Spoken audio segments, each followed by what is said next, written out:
నమస్కారం. దర్శక నిర్మాత వల్లభనేని సురేష్ ఆశీస్సులతో మాధురి గుడ్ ఫిలిమ్స్ పతాకంపై మైనే ప్యార్ కియా చిత్రం హైదరాబాద్లోని మధురనగర్లో సంస్థ కార్యాలయంలో ఘనంగా ప్రారంభమైంది.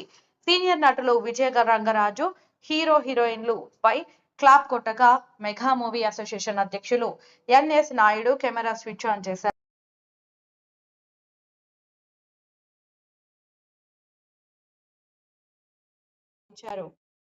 యూత్ ఫుల్ కథాంశంతో తెరకెక్కుతున్న ఈ చిత్రంలో తొలి పరిచయంగా అజయ్, వెన్నెల, దినేష్ గా పరిచయం అవుతున్నారు. ఈ చిత్రానికి camera Siva, makeup D Pullarao, choreography Jack Amararapu, artist coordinator Srikakulam Mahalakshmi, సహకారం మూడావత్ రాము, మండా బాబీ, మేనేజర్ తులసిరామ్, నిర్మాతలు గుట్టమల్ల మాధురి, గుట్టమల్ల శ్రీనివాసరావు. ఈ చిత్రానికి కథ, మాటలు, స్క్రీన్ ప్లే, దర్శకత్వం రాముడు చుక్కాల.